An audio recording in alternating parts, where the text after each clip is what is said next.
Dear students, good morning to all of you. I welcome you to the online class being hosted by Directorate of Distance Education, Maulana Azad National Urdu University. In this class, we are going to talk about Maulana Azad studies paper. If you remember, we started discussing about the life and different personality shades of Maulana Azad in the previous class. Just to recall what we have dealt with in a brief possible way, we'll quickly try to look at Maulana Azad's personality for those who missed our yesterday's class. Then we'll move on to works of Maulana Azad. Maulana Abul Kalam Azad was an illustrious scholar, theologian, political leader, freedom fighter, poet, writer, and journalist who attained great heights due to his untiring efforts for the freedom movement and for his contribution in mobilizing the people to fight for their motherland. In fact, he was a man of integrity and upheld moral values all through his life. In his teen years, he wrote many poems, articles, and essays on religion and philosophy. And later on, he wrote for political purposes and openly criticized the then British rule in India. He lived the time of Gandhi and Jawaharlal Nehru, and he was friend of both Gandhi and Jawaharlal Nehru. He was greatly impressed by Gandhiji's doctrine of non-violence during the freedom movement. He also actively participated in the Khilafat movement, non-cooperation movement, and the Quit India movement. For his activities against the then British government, he was put into prison along with other leaders of the Congress by the British government.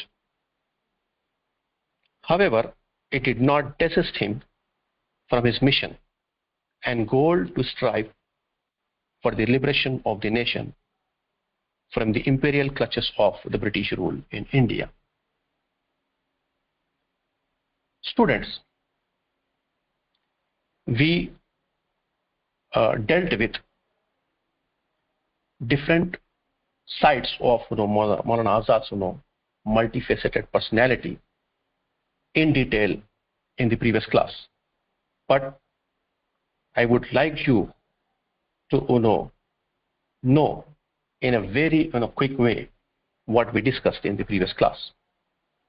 Maulana Azad was born on 11th November 1888 in Mecca in the holy city of Saudi Arabia. His name was Abul Kalam Ghulam Muhyiddin Ahmad, and Azad was his pen name. He was married to Zulekha Begum. His mother was an Arab Muslim, while his father, Maulana Khairuddin, was a Muslim of Afghan origin. Maulana Azad did not receive any formal institutional education. Despite that, he was well versed in Hindi, Arabic, Persian, and a lot many other disciplines. He was a prolific scholar who wrote many works and interpreted the Quran, Hadith, and Fiqh. In today's class, we will definitely look at major works of Maulana Azad and the impact these works have on our society. He had a political bent of mind. He started participating in political activities right from his teenage. He visited many countries such as Afghanistan, Iraq, Syria, Egypt, and Turkey. He also met Sri Aurobindo Ghosh and Sri Shyam Sundar Chakravarti, and then joined the nationalist movement against the British rule in India. In 1912, Maulana Azad started Urdu Weekly under the name Al Hilal which was used to expose and attack the British imperialism and colonialism in India. It used to highlight the misdeeds and cruelties of the British in India. This paper was deemed anti-state propaganda by the British government, and therefore it was banned in 1914. But the spirited, the dedicated and committed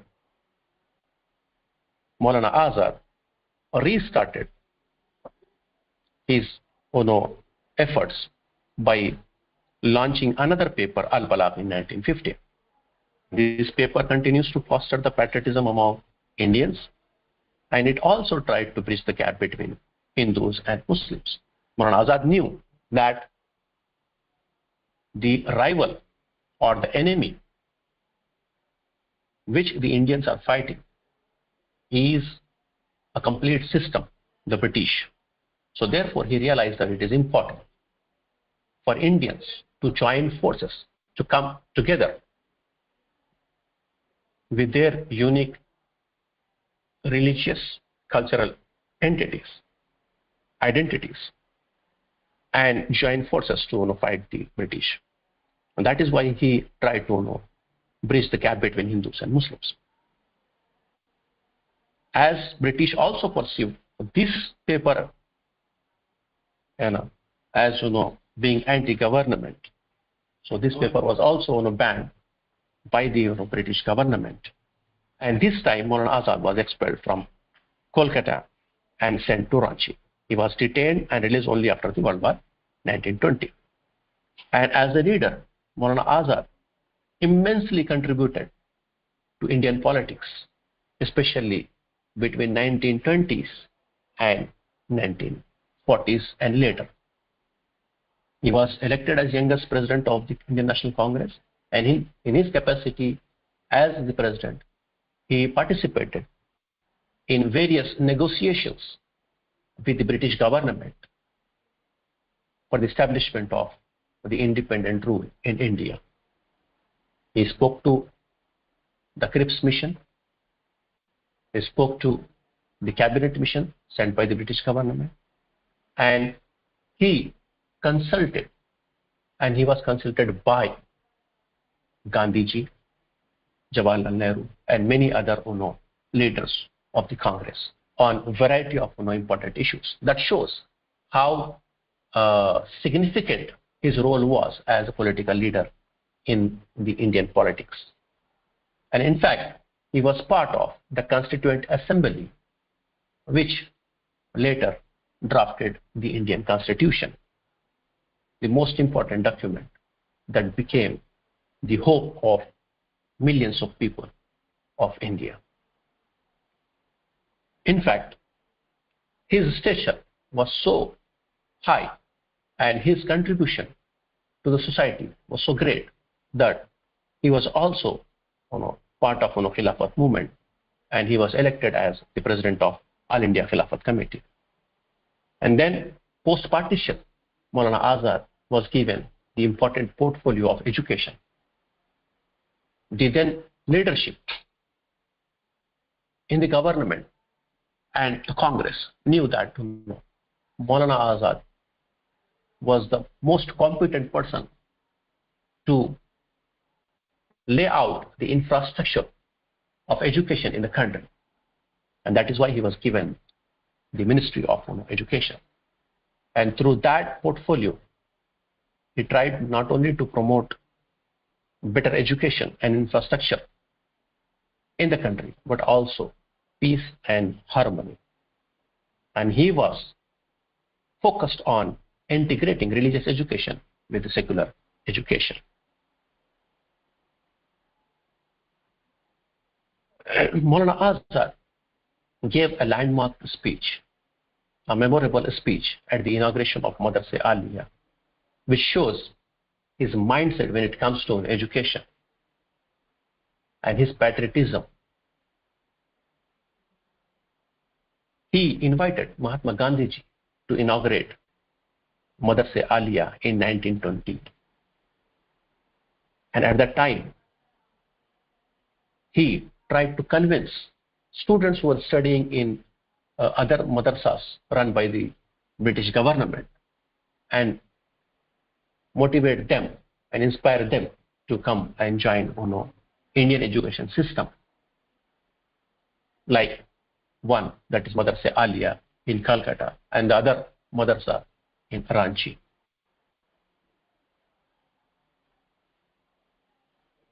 He wooed many students from the basically from Calcutta madrasa, that is Madrasa Alia, and he was aware that when compared to government institutions, the local Indian education institutions like Vidyapeeths and madrasas would not be able to offer as much facilities as a government-sponsored institution can do. But he made them, the students, believe that education is not for securing a job alone, for earning a livelihood alone. Education is actually a noble activity of acquiring values and learning. And for that, any sacrifice may have to be made. With this idea in mind, Maulana Azad went about many parts of the India and persuaded students studying in British-sponsored institutions to boycott their classes and join the Indian system of learning. Now, when it comes to writer, Maulana Azad as a writer, he produced many works. Of those works, some notable are Tazkira, Gubar Khatir, Abul Kalam ki Kahani, Khud Unki Zubani, and India Wins Freedom. Today we are going to look into these works in some details for understanding these texts and also from the examination point of view. We know that these works are considered by many critics as semi-autobiographical in nature, and it provides information about Maulana Azad and his personal life as well. Maulana Azad started very early at the age of 16, and he began editing Lisan al-Sidq, a magazine that promoted social reform and Urdu language and culture. And then he also wrote Tarjuman al-Quran, the translation and commentary of the Holy Quran. Besides that, he wrote a book titled Tazkira on the insistence of his friend Fazluddin Ahmad, and this book is about Maulana Azad and his roots, his forefathers. And another one, Gubar Khatir, is actually a collection of letters which he wrote when he was imprisoned in Ahmednagar Fort. And these letters are mostly addressed to his dear friend Nawab Habibur Rahman Khan Sherwani. And the last important work from Azad, Maulana Azad, was India Wins Freedom, which was published after his death in 1959. And this book is dedicated to his personal secretary, Humayun Kabir, who also helped to translate this work into English. So, in today's lecture, as I told you in the very beginning, we'll be looking at different works of Maulana Azad, especially from examination point of view. The first text that we are going to take up, and which is part of your course in MA English first semester, is Hawl Faisal. I hope the slides that I am moving are also visible to you. Could you please quickly confirm if the slides are moving?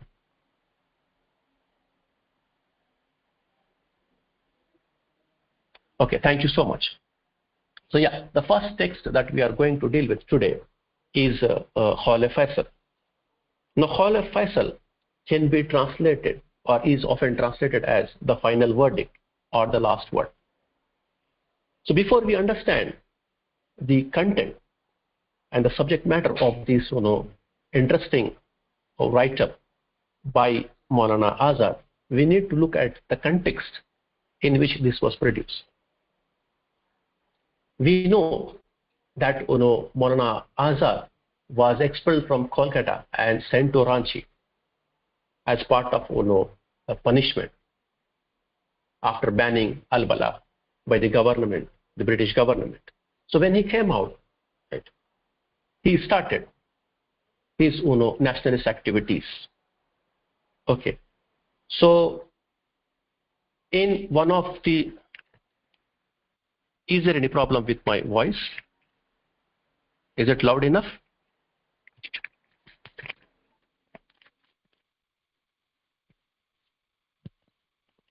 Okay. Thank you so much. Thank you so much.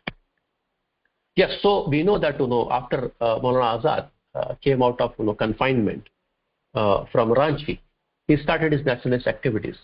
So in one of his public speech, he said something which the British government did not like. So as a result, a case was registered against him. And as part of the trial, he was given a chance to put his version of defense.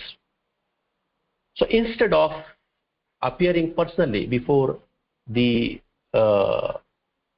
presidency magistrate in Calcutta court, he chose to write it. And that written version of his response to the court is what we read in this course as Khalif Faisal. Now, the purpose of selecting this piece is to give the essence of Maulana Azad's nationalist thought process. A detailed reading of this selection gives readers an opportunity to understand the history of the times as well in which Maulana Azad lived. Now, before we delve into the subject of Khalif Faisal, we need to keep two factors in mind. The first one is Maulana Azad was presenting his arguments in the presence of the magistrate who was presiding over his hearing in the case related to Maulana Azad's so-called incitement of masses and for his support of Khilafat movement. As such, Maulana Azad's language is formal and quite polite, though full of suppressed indignation. Because it was a written document, because it is coming from a nationalist figure of Indian National Congress. The language was very polite and formal. Yet, Maulana Azad did not lose the opportunity to convey his thoughts and his opinion about the matters he deemed fit. He called a spade even in a written document to the court. We know that court documents are serious in nature, and every word we choose, every sentence we write, for that we would become responsible. Yet, Maulana Azad found this an opportunity to show mirror to the British government for the injustices that the government is committing against the common Indians. Second, the writer is conscious of a set of audience for his speech. The fact that this written document is meant for the court, at the same time, Maulana Azad was aware that this document may be and perhaps should be read by his fellow Indians. So keeping that in mind, with that clarity in mind, he drafted this Hale Faisal as a response to the court. And this is the reason why he chose to write and publish it rather than giving an oral testimony before the magistrate. Now, the British government has always justified its action by saying that it was implementing reforms for the welfare of Indians. We know that the revolt or the struggle for independence already started in 1857, and the momentum heightened post World War I, and in 1920s the struggle gradually turned into a mass movement. Now, considering the resistance from the locals, from native Indians, and their will to get rid of a foreign rule was something sensed by the British and the British administrators. They were aware that this fire of a struggle for freedom cannot be extinguished. So they came up with a lot of pretext and logics to defer it, to delay it. So one of the logic that the government promoted to delay the independence and freedom of India is the logic that the British government is working on and implementing reforms for the welfare of Indians. It was continually extending the time frame for total handover and self-rule in the name of welfare measures for India. Now, this is something they can fool some people with, but not a well-aware nationalist leader like Maulana Abul Kalam Azad. According to Maulana Azad, this logic is nothing but a well-known deception. Now, calling this measure or this viewpoint of the British and this logic of the British as a well-known deception in a written document to be submitted to the magistrate requires a lot of courage, and that is what Maulana Azad has displayed. It is what we calling a spade a spade. He believed that all the claims of these British administrators and rulers were but empty excuses to delay and defer the freedom and independence of the country. He strongly believed that freedom cannot be granted in bits and pieces. The freedom of a country cannot be granted in bits and pieces. At once, it must be given. Maulana Azad also believed that freedom from the unwanted presence of a foreign rule should not be gradual but complete and in one go. This indicates that Maulana Azad was speaking on the concept of Purna Swaraj, that is, complete autonomy. Therefore, the statement also served as a message to his fellow men. Now, it is not only meant for the magistrate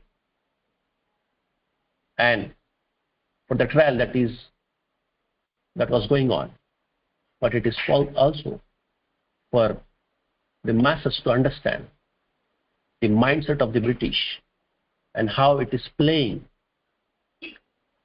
with the lives of the people of India by not granting freedom at once. At the same time, he wanted to make his Muslim brothers understand that the struggle for freedom from foreign rule was directly in accordance with the teachings of Islam. We all know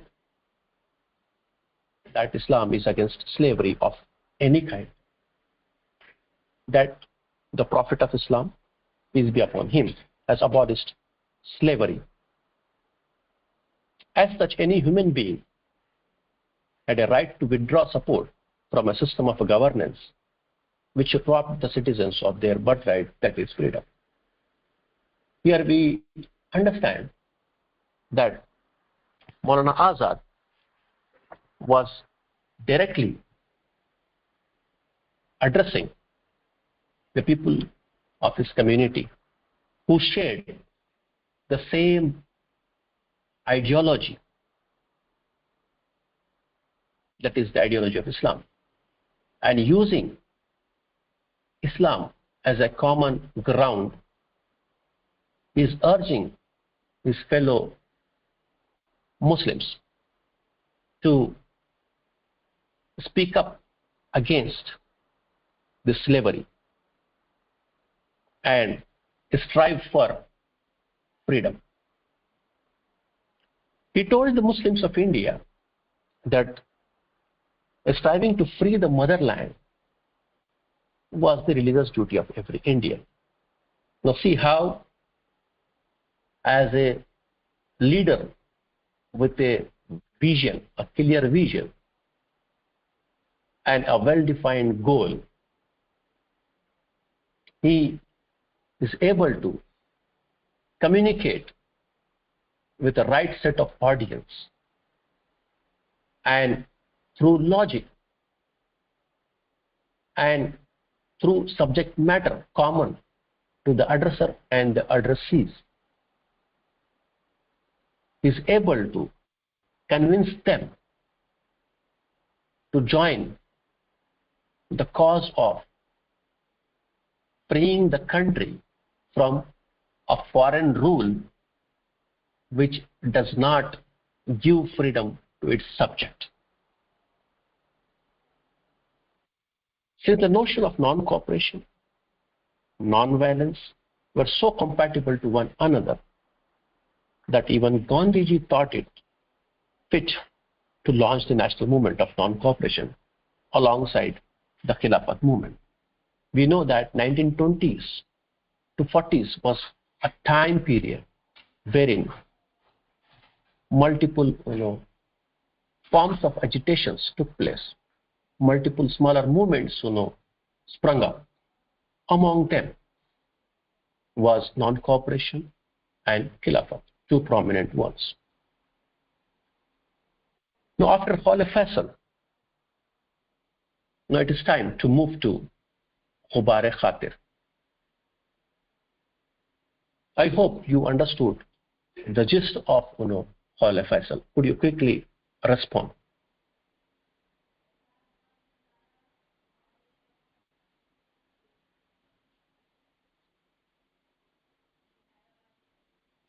I request you to, thank you so much. Now we'll take up the second text because we have some more text in line. So considering the time constraint, I'll try to move on to the next one. Now Khatir, we know that it is a collection of letters, and it is a testimony to Maulana Azad's literary prowess. In the previous class, when we were talking about Maulana Azad as a writer,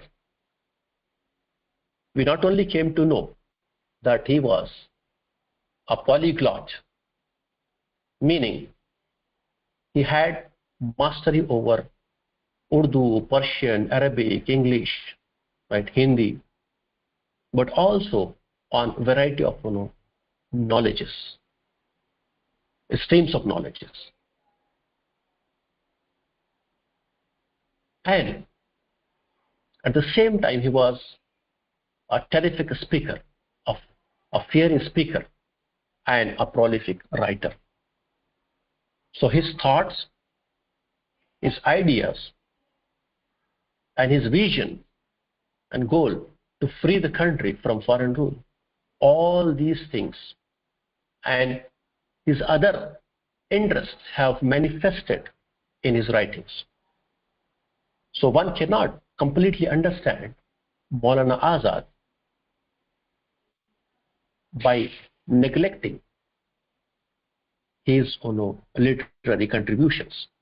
So Ghubar-e-Khatir is a different kind of text among all of his texts. This is a collection of 24 letters, a majority of which he wrote when he was imprisoned or put behind bars in the Ahmednagar fort. The British government in the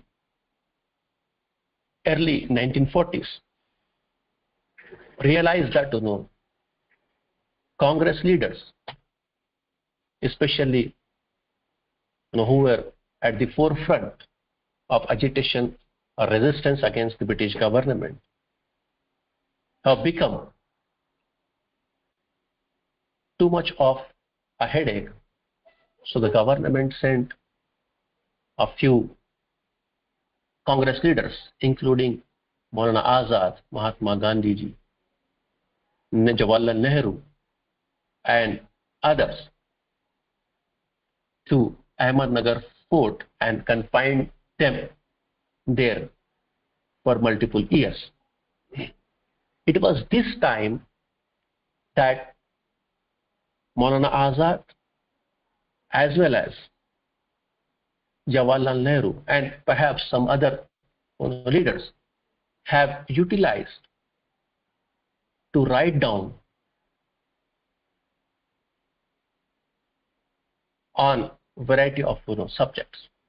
So at this time, Maulana Azad produced a collection of letters named Ghubar-e-Khatir, and it was the same time Jawaharlal Nehru came up with Discovery of India, his very popular book. Now, out of these 24 letters, 20 were written by Maulana Azad when he was in Ahmednagar fort. But one letter was written a few days prior to his arrest, and the rest of the 3 were added later by Muhammad Ajmal Khan, Maulana Azad's secretary.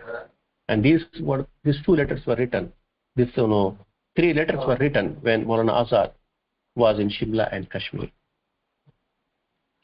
Now, if we try to see if there is any connection between these 24 letters, that they have been brought together and published as Ghubar-e-Khatir, and we come to know that not only that majority of these were written in Ahmednagar fort, but also these letters were written to one particular gentleman, was addressed to one particular gentleman, whom Maulana Azad refers to in the letters as Siddiq Mukarram or Muhtaram, who is none other than Nawab Habibur Rahman Khan Sherwani, the Rais of Bikampur, Aligarh. Let me tell you one interesting fact, that though Maulana Azad had a lot of friends in his political circle, and we later come to know when we read India Means Freedom that the very book was dedicated to his dear friend Jawaharlal Nehru. But apart from his political friends, these letters reveal that Maulana Azad also had one unique friend with whom he never discussed politics. It's all language, culture. at a very personal level. Now, these letters reveal a literary mind and a sensitive soul who desires to be in the company of his friend. Here, nothing but Nawab Sherwal, who shares intellectual compatibility and can be a witness to his feelings, emotions, likes, and dislikes. It is not that only Maulana Azad used to write letters to him. He used to get responses as well and personal letters from Nawab Sherwal. So they used to exchange letters. As I told you, but one interesting aspect of these letters is that it never talked about or brought politics into the conversation. It's purely about the feelings, emotions, thoughts, likes, dislikes. Maulana Azad deliberately kept the matters of politics totally away from those friends and acquaintances who were his friends purely in the realm of literature and culture. Now, Ghubar Khatir records his keen and detailed observations about his surroundings, about Ahmednagar Fort where he was confined, habits and sounds of birds, about music, and in fact, it also gives detailed account of tea, something we consider trivial, insignificant. But Maulana Azad writes lines after lines, pages after pages about tea, its various types, different techniques of brewing it, and minute details regarding drinking the tea. So overall, Ghubar Khatir brings out his observations from Ahmednagar Fort. And it is not only about the surroundings, the flora and fauna, but also about people, his fellow prisoners, who were none other than the nationalist figures of that time. And the book also deals with philosophical issues like existence of God, religion, morality, and ethics, and worldly existence.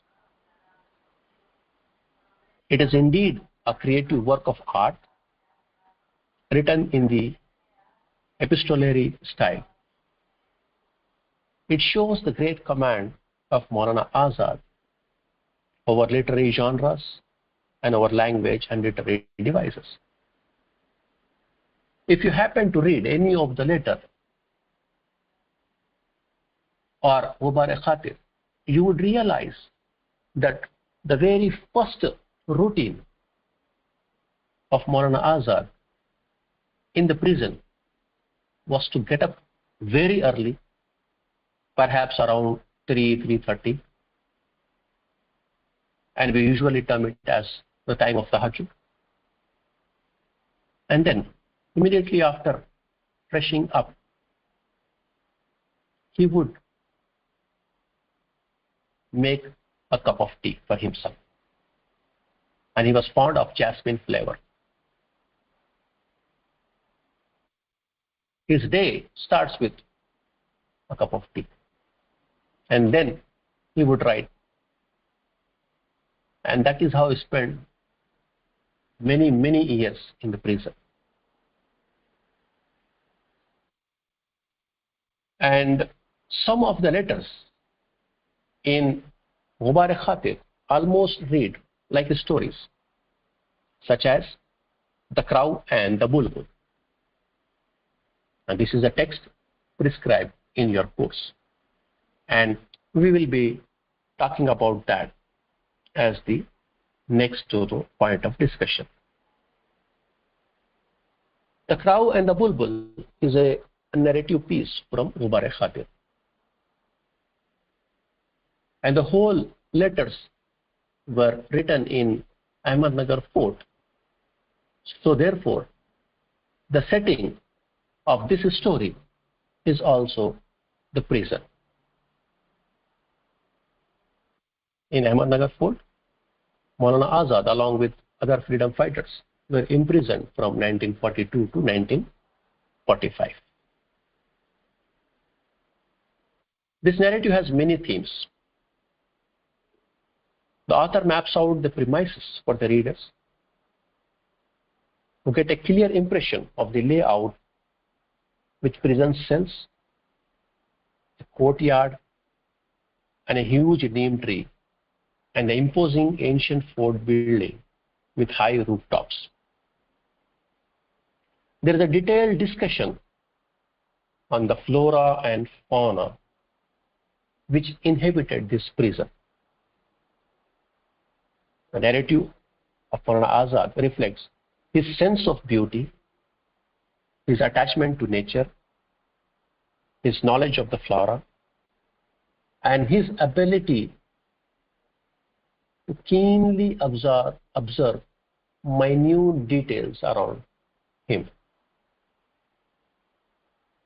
One fine morning, Maulana Azad is distracted by the actions of Sayyid Mahmud, a fellow activist and prisoner in Ahmednagar fort. In the story, Maulana Azad presents the character of Sayyid Mahmud in a caricature style, reminding us of the one employed by the English essayist Charles Lamb and the great Indian storyteller R.K. Narayan. When it comes to the characterization in a literary work, Maulana Azad is on par with any reputed creative writer. The examples that we have given is of English literary figures. But Maulana Azad was writing in Urdu. The technique, the richness of the character and characterization could be compared with Charles Lamb and R.K. Narayan. Maulana Azad is not only to be appreciated for his wit and humor, but also for the graphic manner in which he makes Ahmednagar fort premises come alive for the readers. If one reads the story and his work, one realizes that there is a great sense of humor and wit that Maulana Azad had, and which time and again appears in his writings. So there are multiple birds and animals that Maulana Azad describes in the story, The Crow and the Bulbul. The mynas are given the appellation of gazelles based on the grace of their flight. I am trying to quickly bring few snippets from the story. Myna are compared to gazelles for their grace of their flight. The crows are described on the basis of their cacophony and their persistent attempts to grab food as and when they can. And the peculiar body language and the hurried movements that are so characteristic of the squirrels have been described in an interesting, humorous manner by Maulana Azad. When the squirrels clambered down from the neem tree excitedly at the sight of food, Maulana Azad says, they resembled hordes of hungry pilgrims who were eager for a free meal. The squirrels stuffed their mouths with breadcrumbs left over after the crows had eaten. The way the squirrels sat on their haunches, with a little pause at the mouth, with their heads jerking constantly and eyes darting, is a sight that is given a very fine description and interpretation by Maulana Azad. He says, it looked as though the squirrels were appreciating the generosity of Sayyid Mahmud Sahib. As for the crows and their persistent cawing, Maulana Azad can only describe it as unholy din, that is, unholy noise. Now, after this, we shall move to an important text, that is India Wins Freedom.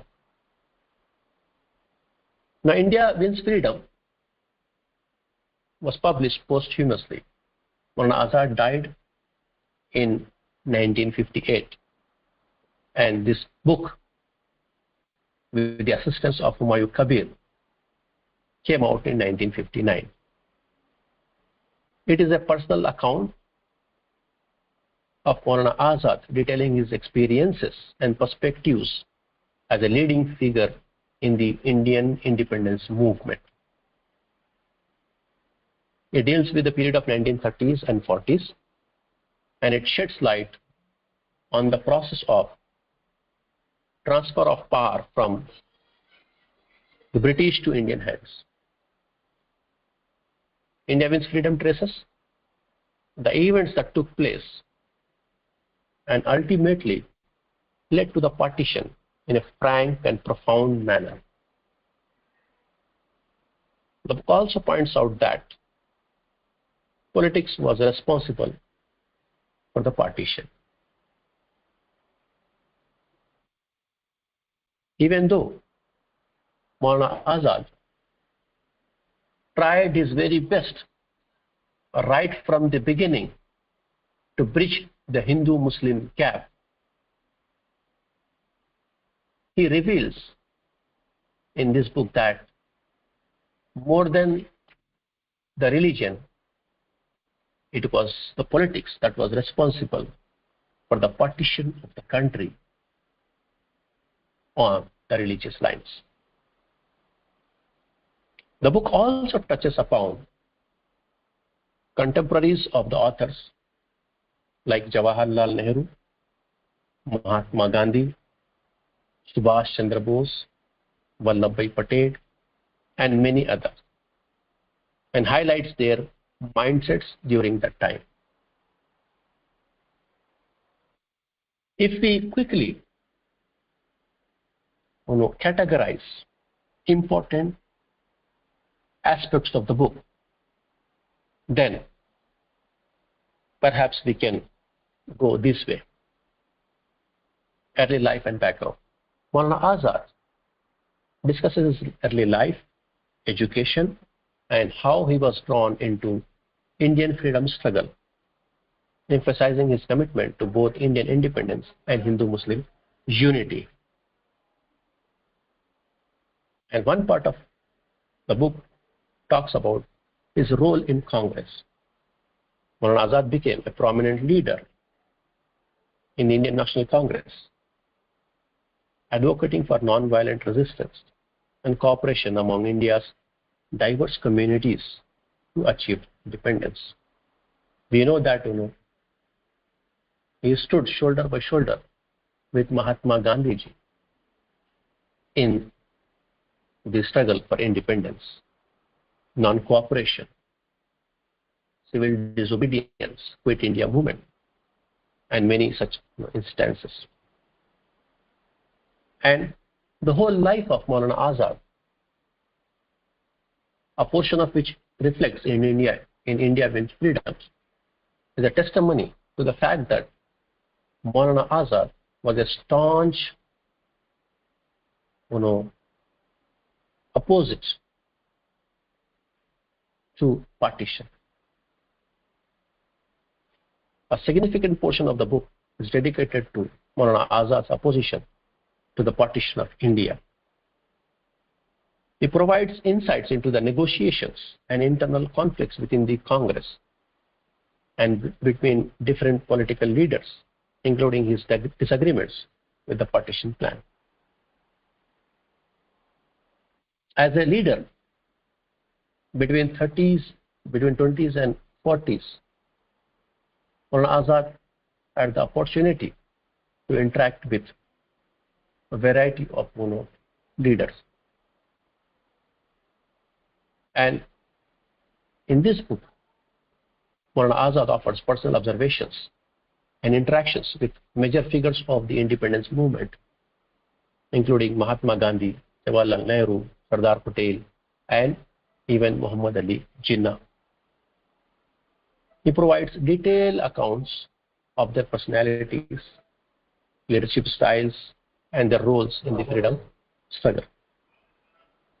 He also highlights about the rise of communal tensions leading up to independence and partition. Maulana Azad reflects on his efforts and those of others to promote Hindu-Muslim unity and to prevent communal violence.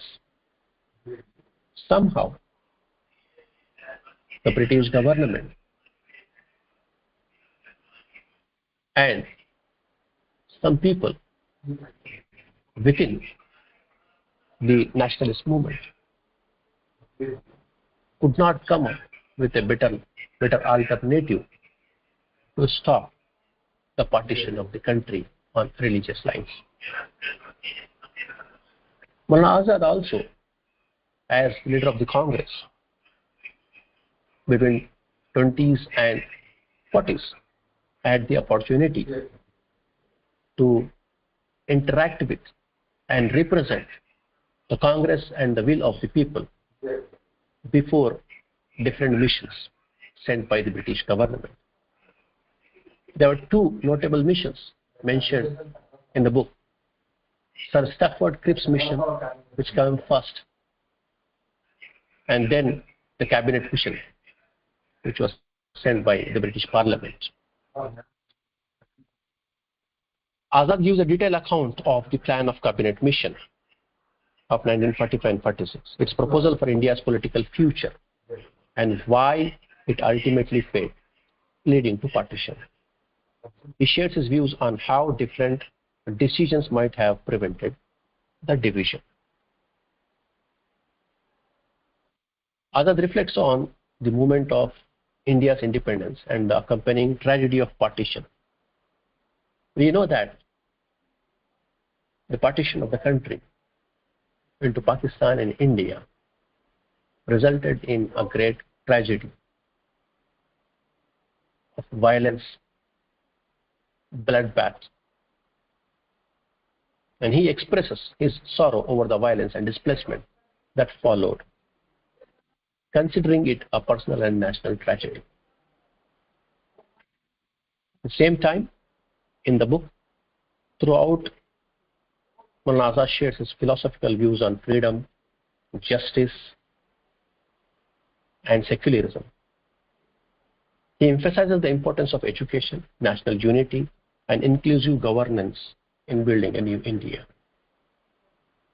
In the concluding sections, Maulana Azad discusses his vision for independent India, including the importance of maintaining democratic values, protecting minority rights, and ensuring India's progress on the global stage. With this, I have tried to summarize India Wins Freedom, and overall, we have tried to look at all a facet and understand its context and important elements. Then we have looked at Mubarak Khatir.